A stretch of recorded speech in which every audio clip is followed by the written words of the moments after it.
Brad Hall, back with you. And right next to me, the Yeezy 350 Carbon. I'm gonna take you through that shoe, every last bit of it. I'll give you some good on-foot looks, and then later on, the debut of a brand new segment. So you don't wanna miss this one.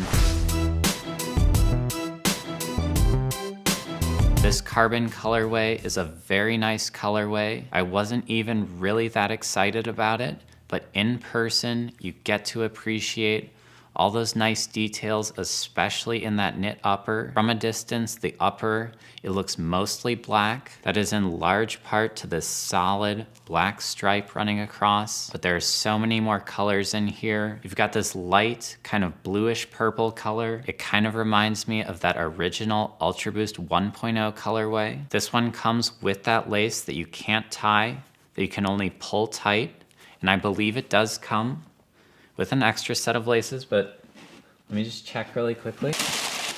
It does come with extra laces, so you can cut this one off, put this set on. So that is a fun option. Then of course, let's talk about that midsole and that sole. The midsole has that creamy milkiness, and then on the bottom, a very, very light gum, and it is still a little bit milky. So the Carbon 350 is a very nice looking shoe. It looks really nice on foot too. Something else I like about this colorway, it does seem very appropriate for this season, this fall season, and I wanted to test that out, so I put it up against some common fall imagery. It looks great against those typical fall colors, so very seasonally appropriate.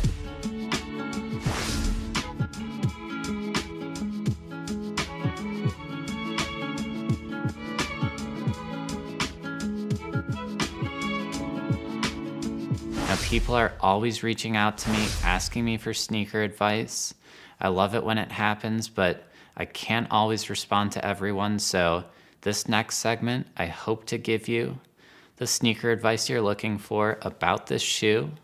So here it is. Keep, sell, trade, bury, recycle, trash, or bronze. If you've already picked up this shoe, there are so many options. My suggestion, keep. I would choose to keep it. Thanks for watching today's episode. I think we had a really good time here, and I hope to see you again.